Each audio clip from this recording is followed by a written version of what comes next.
Okay, we want to get right into this book. We're going to bring out some surprising information. You know how the United States and the government and the so-called colonizers and the other nations are saying they're so sick of us talking about we woke, right? We are enlightened to our history, our true history.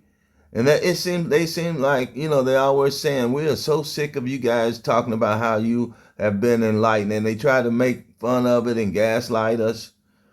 Well, there was a period in time in their history where they were enlightened too, where they were awoke. And I'm going to show you how they did it, right? I'm going to show you how they did it. You see the name of the book, Rebellion to Tyrants is Obedience to God. Just keep that in mind, okay? So we're gonna, because they talk about us. We woke up and realized that they were miseducating us, so they called it critical race theory. We trying to teach critical race theory in school. We want the curricular to be changed to where it shows the truth, and that makes them feel like we are being racist toward them, right? When the truth is that their education created a racist system toward us to hold us on the bottom. So let's get in the book. Yeah, let's just get in the book and see what the book says. They wrote it down. This is their book, their author, one of their doctors. So the law of nature and the natures of God. Despite the long-lasting religious, social, and political effects of the Great Awakening, they call it the Great Awakening. They describe their awakening as the Great Awakening. This is during the period of the Renaissance. You'll see in a minute. It lasted a long time, right? They came out of those caves and they began to look around and see how we was doing things. So they were awakened to civilization because they had been living like Neanderthals like cavemen during a civilized period. The earth was always civilized. They were the cavemen. They lived in the caves and they were uncivilized. The things they were doing proved that they were uncivilized. Okay, let's keep reading. The Great Awakening. An intellectual movement known as the Enlightenment. They were enlightened. They were, light was shined in darkness, and they could see, outside of the caves, the inhabitant of the caves. They were enlightened to civilization and how humans lived. Also had a profound impact on the America foundings, originating in Europe. Two of the movement's guiding principles were rationalism,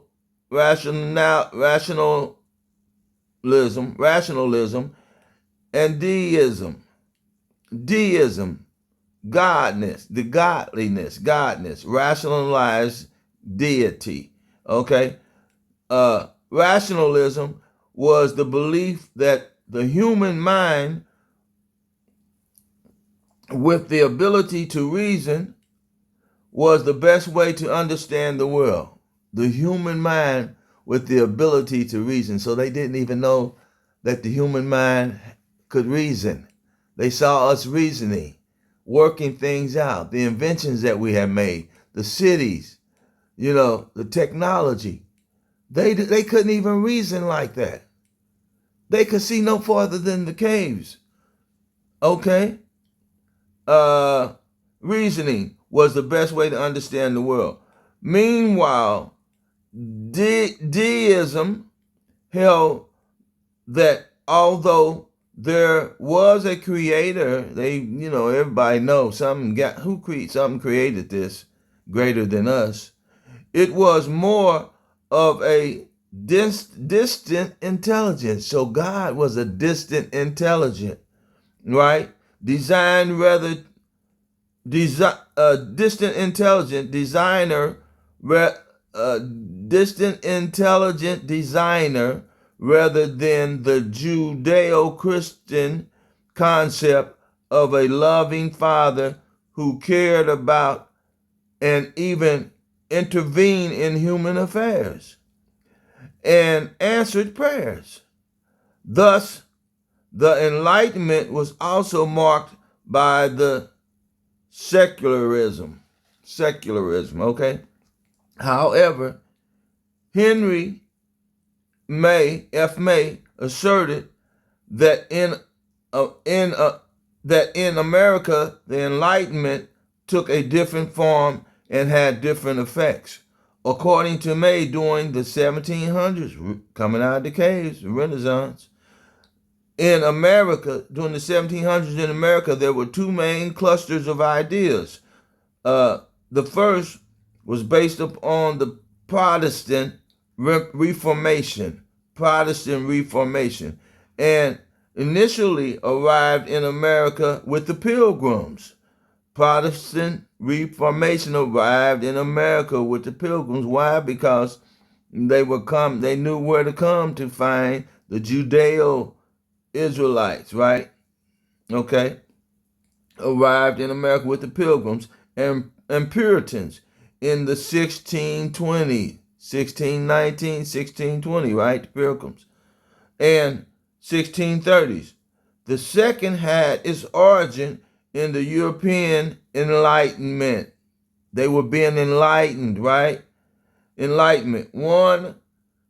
Enlightenment ones, and had, let me see, let's read that again. The 16 European Enlightenment of the 1600s and 1700s. Protestants' idea thus predated Enlightenment ones and had a deeper hold on much of the American public. This, what the Protestants believe, had a deeper hold on the people that they brought here. They forced this. They going into Christianity. They forced this doctrine on the people. Had a greater hold. No, it didn't. We was keeping our laws. We was doing the best to keep our laws here, the Most High laws. You forced us to assimilate under Christianity through slavery. Furthermore, because Americans viewed reasoning as a gift from God. Now, when they talk about American, they are talking about so-called Edomites that they brought with them. They set up in those colonies over there. Gift from God.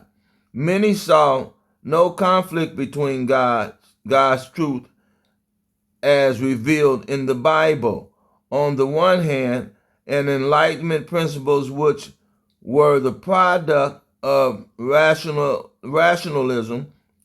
On the other hand, generally speaking, Enlightenment predominant among the others. Generally speaking, Enlightenment predominant among the middle and upper class of the city. Generally speaking, Enlightenment predominant among the middle and upper class in the city.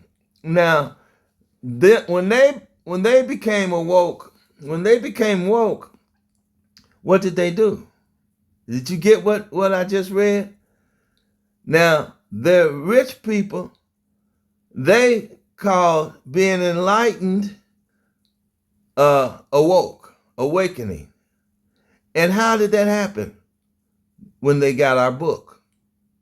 When they got our book, they became enlightened. Now you look at a couple of videos, my last couple of videos, I think go back 2 videos, and we showed you in the edition of Esther how they complained that we were a people with these strange laws and we wouldn't let them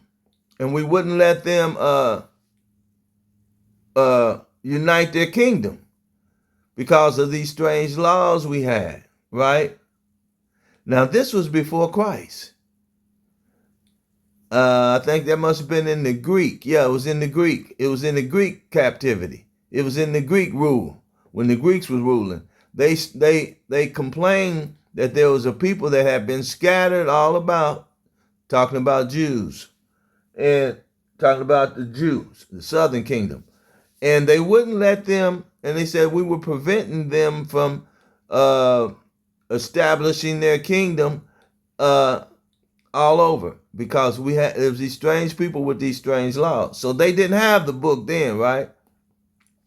So they get the book coming out of the Renaissance, right? Where are we at with this? 10 minutes. Okay, good. We get the book coming out of the Renaissance, and when they read the book, now they got us in captivity and got us running. They got our book. Now they are calling themselves enlightened. They are woke. They woke. The awakening. So mean they're waking up. They'll begin to wake up when they read our book. But they condemn us, and because we did the same thing they did, the prophets began to read the book on the streets to wake us up, and they insinuate that there's something wrong with that. They gaslight us and say, y'all sure is stupid. Nothing, this is nothing. Awake to what? Wake to what? There's no racism. There's nothing happening here. We all love you, and you guys are racist, and you're teaching hatred. But when they read the book, they called it a great awakening, right? So, generally speaking, okay, let's see. The upper class in the city. Generally speaking, the Enlightenment predominantly among the middle and upper class of the city, but not for the majority of the Americans living in the rural area. Despite the influence of the Enlightenment, okay? The rich people, they were enlightened. They were teaching the poor white trash and the other slaves, white slaves they brought over. They had brought white slaves with them, see? They made slaves out of their own people. When they first came here, they wasn't taking no Indians. They wasn't taking the Northern Kingdom in slavery. They knew the terrain. They knew the land too well. The best they could do is catch them and kill them, because they couldn't work too good with chains around their neck. And then when they had to, the colonizers had to sleep, and when they slept, when they went to sleep, other Indians would come and rescue them while they were asleep. They had bird calls and all kind of signals they could give. So they couldn't really capture the Northern Kingdom here in this land and keep them here. They had to ship them off. That's why I've been telling you, they didn't need to ship Negroes back to Africa or to North America, the Northern Hemisphere, Europe and all of that. They didn't need them here. They had no work for them there, except for unloading the ships and ship their butts back to get some more goods. So they had to go into South America and start their empires. That only happened in the late 17 to 1800s. They were still, after slavery, right before slavery, about 50 years before slavery, they start building those empires down there in South America, right?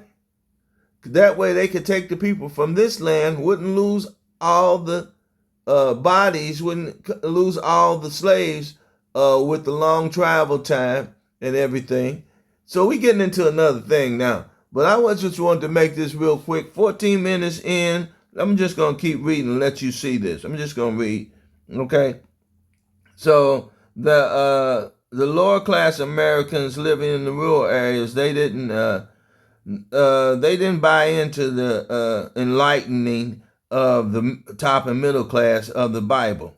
Despite the influence of the Enlightenment, I'm in the last paragraph.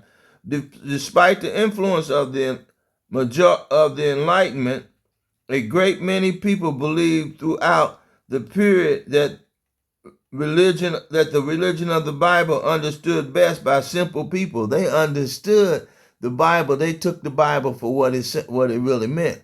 They read it, and then they took it for what it really meant, right? understood best by simple people, was the safest foundation for all essential truth.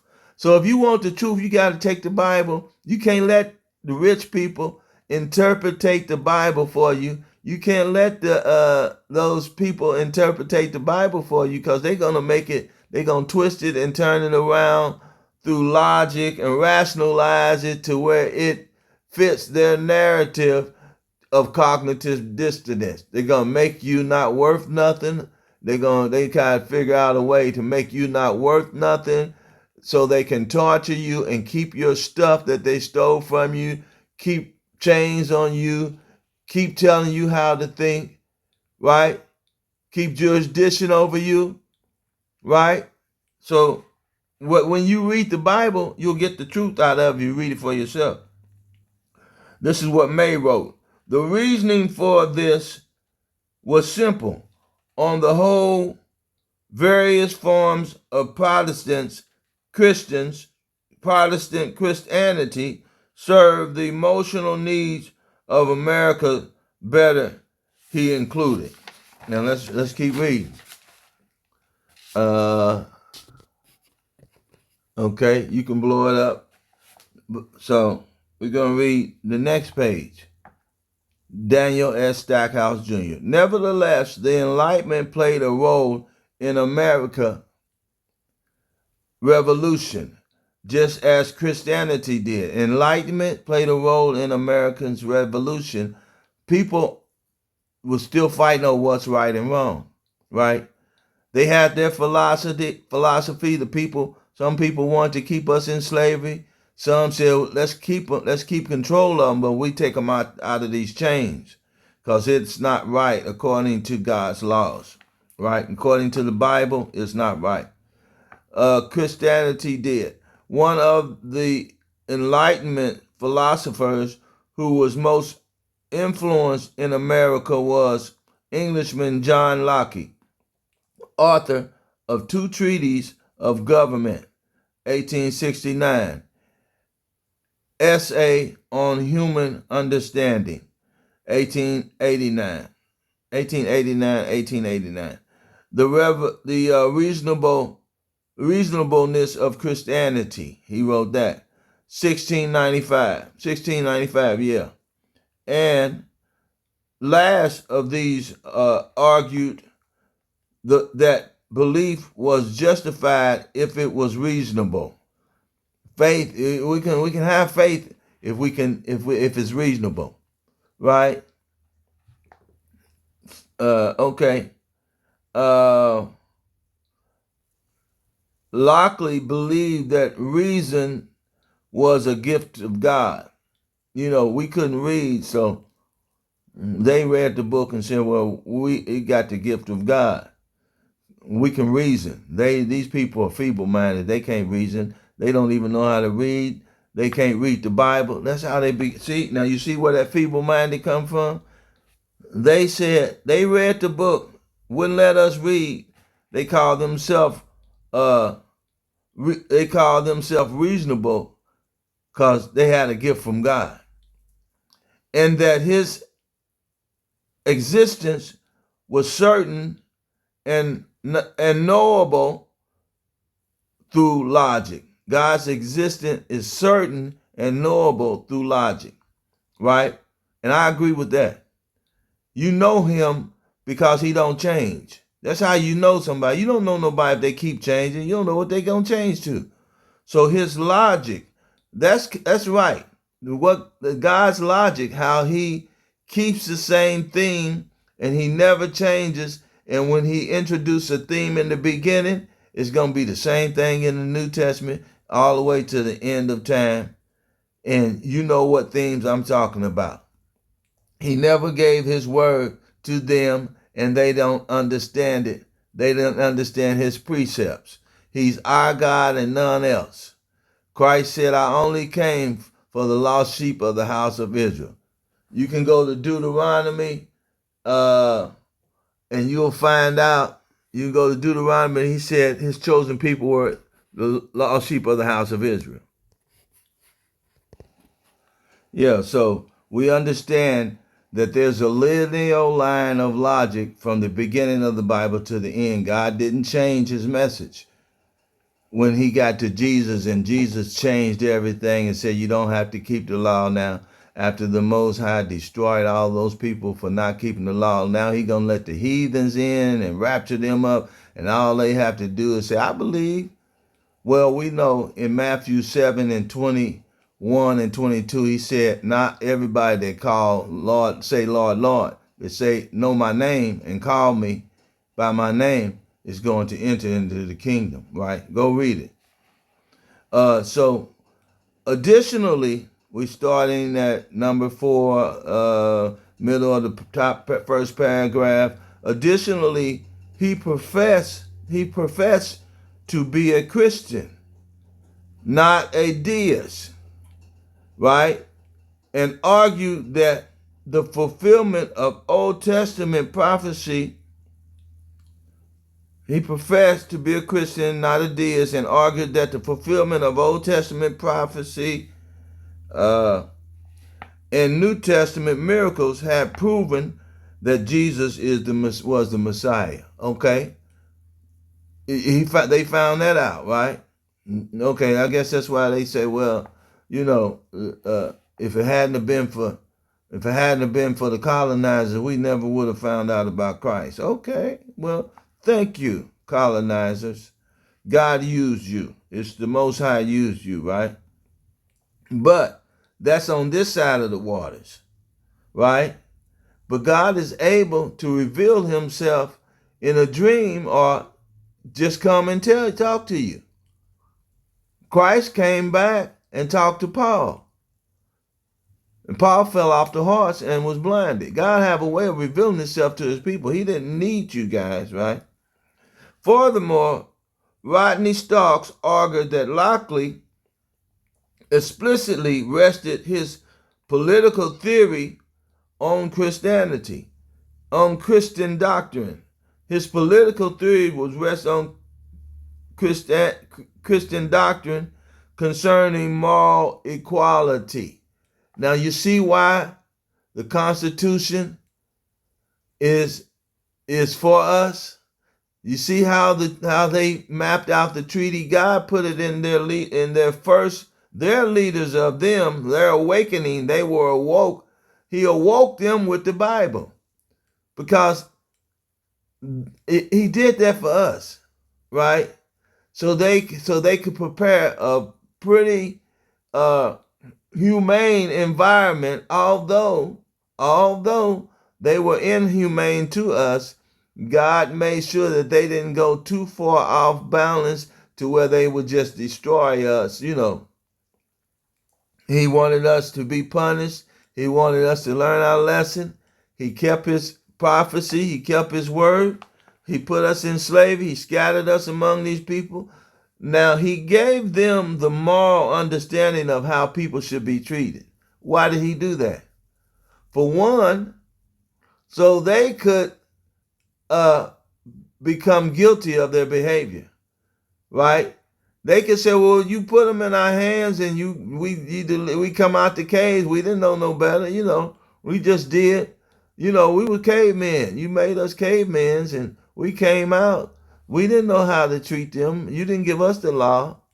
So he gave them an understanding of how humans should treat humans, right?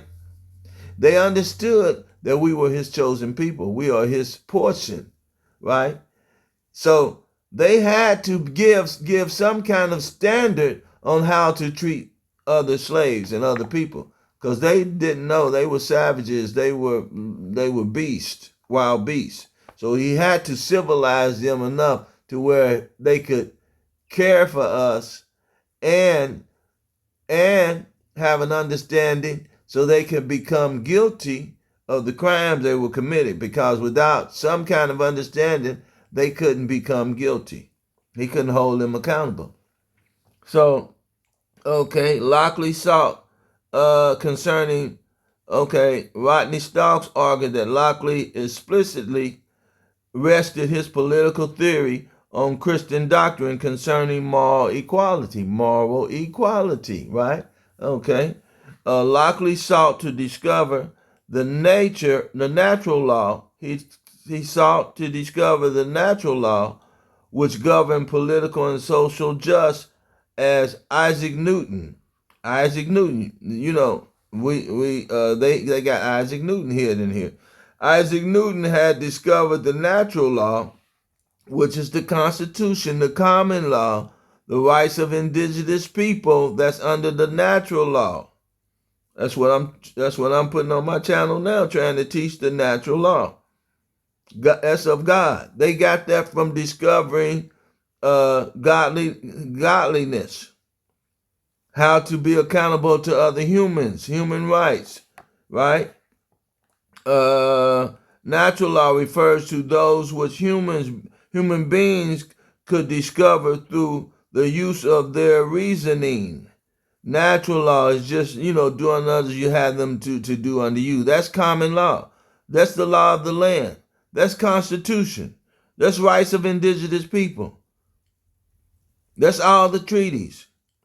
That's what I'm going over now, trying to show you that their law is not the law of the land. Natural law, human right, common law.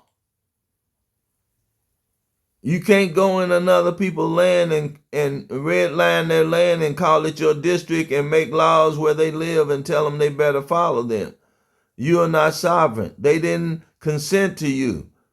They don't have to do what you tell them to do. All right? They don't have to comply. You're not God.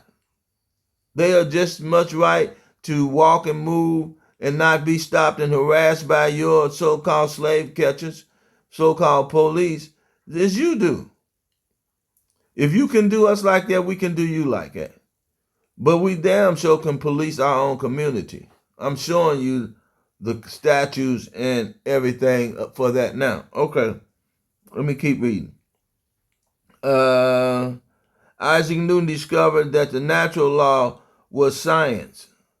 Natural law of science. The natural law of science, such as gravity. This is what they call natural law. Right? Science. Natural law referred to those which human beings could discover through the use of their reasoning. However, Locke saw no conflict with using the Bible references to illustrate his philosophy. For example, the natural law he referred to as the Old Testament story of Cain killing his brother Abel. Here's an example here. Upon this is ground. Upon this is ground the great law of nature. Upon this is the great law of nature. Whosoever sheddeth man's blood, by man shall his blood be shedded. And Cain was so fully convinced that everyone had a right to be destroyed, such as criminals. That everyone had a right to be destroyed, such as a criminal. That after the murder of his brother, he cried out, everyone that findeth me shall slay me. How many times can you be slayed? He said, everybody gonna slay me. Okay, he was scared. So plain was it written in his heart of all mankind. So all mankind, all mankind knew it was wrong to kill. All mankind. So plainly that Cain was so terrified that once somebody found out he killed his brother, anybody had the right to kill him. Right? That's why the Most High marked him, so they would know he's marked by God. He did that thing, but he's also marked by God, and we are commanded not to kill him. So let's go on. Let's see. According to Lockley, this is the next page.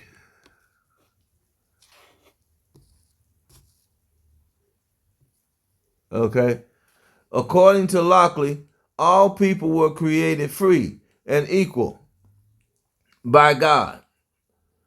Now, this is their awakening now. This is in their awakening. They had to awake to this. So they know, right? They already know this. It's written in their hearts. He called this condition of perfect freedom. Perfect freedom. He called this a condition of perfect freedom. They understand what it means to be free. They put it in a book so we wouldn't understand it. He called this condition of perfect freedom the state of nature. The state of nature. Natural laws. God-given laws. Okay? Like Cain was obvious to anyone, like Cain, it was obvious to anyone with the ability to reason that in this original state of nature, people had a God-given natural right to live. Right? A God-given natural right to life, as well as freedom, the ability to mix their labor with the natural environment and create property. So everything we built was property. It belonged to us. We built this land. It's our land, not theirs, ours. Okay? However, the state of nature had no protections for these natural rights. The state of nature, no, you gotta protect your own. You gotta protect your own God-given rights, right? Consequently, people had no protection to these natural rights. Consequently, people made social contracts whereby they agreed to come together as societies and then create governments. Therefore, governments were not intended to provide rights. You get that? They don't make rights. They can't give you, the Constitution is not them giving you rights. You have a God-given right to exist and control your own environment.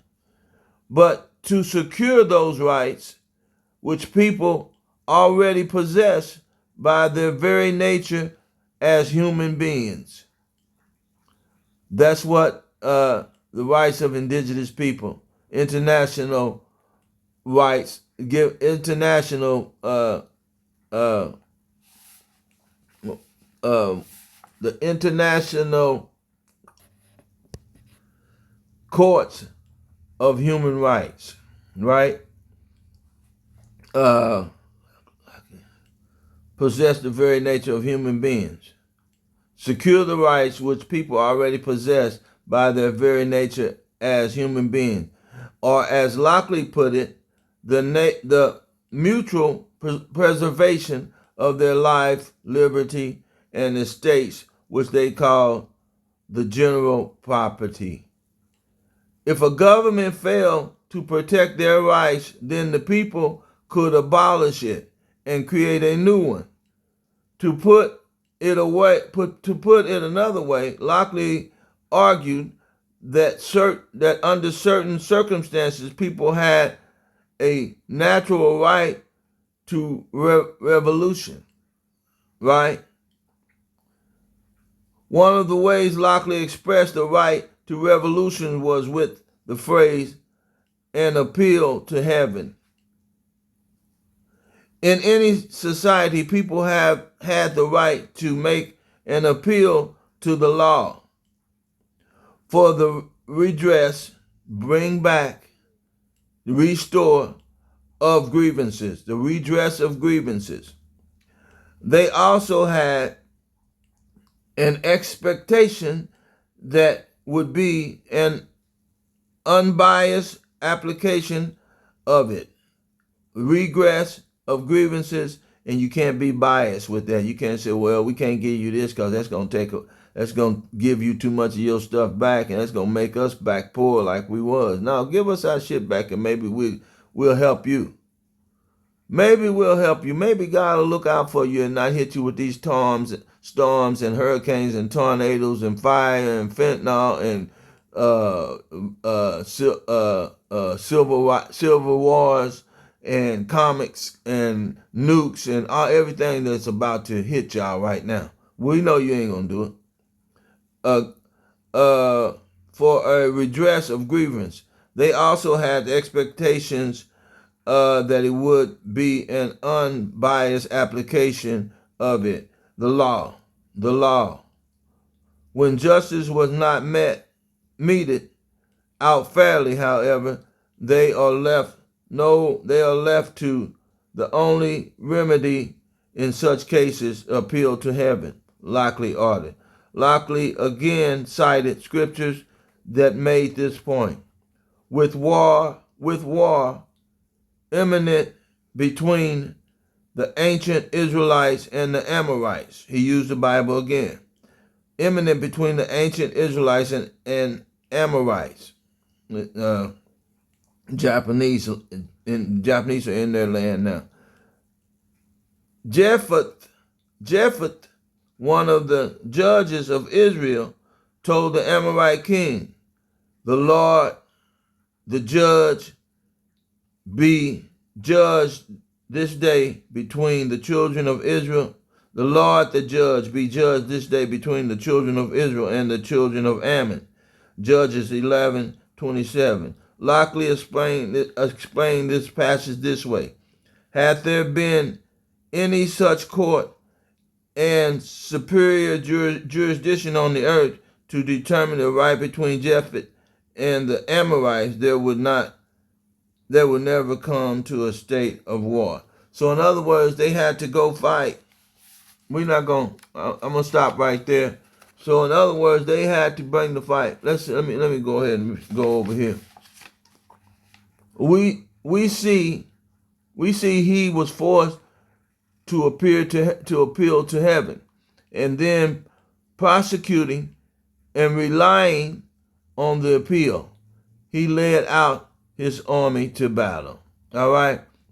So that's what's happening now. That's what we're trying to show the Israelites and the rest of the nations. We have no other appeal but appeal to heaven. But we showed where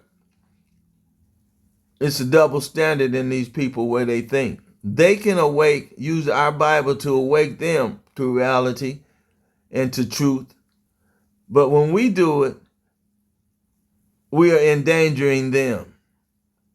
We're becoming a danger to them when we wake up to the truth of the Most High God. We see now why.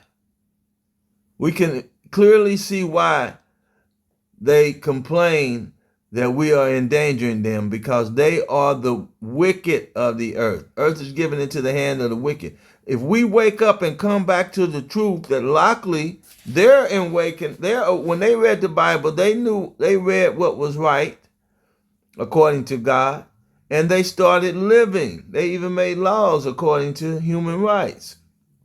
That's when they that's why they made this human rights, right? That's why they formed this human right coalition and had this division over here. They all agreed to this. All the 83, all the enemies of God said, between us now, we're going to have this human right. We're going to have to agree to treat each other human. But these Israelites, we're going to keep them in captivity. So whatever we have to do to keep them, we just go, shh, they not real people. They're just 3/5 of a people.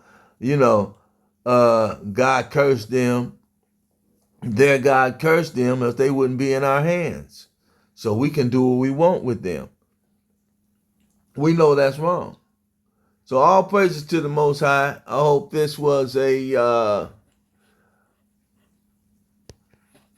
learning moment to you.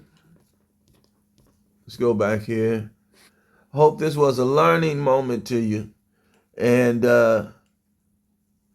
get ready for what's about to come, because the Most High has answered our appeal. He's going to bring these people down. These people are tyrants, and we got to be obedient to God. Resist the devil, and he'll flee from you. So what we're going to do by resisting him is what I've been showing you in Hosea. We got to come out. We got to all wake up and come out and gather together and come out. Stop doing what they do. We're going to keep their customs. we don't give them jurisdiction over us. The only way we're going to stop that is we got to form our own security team, and resist them with the same force they bring to us. All praises to the Most High. I hope you people can learn, man.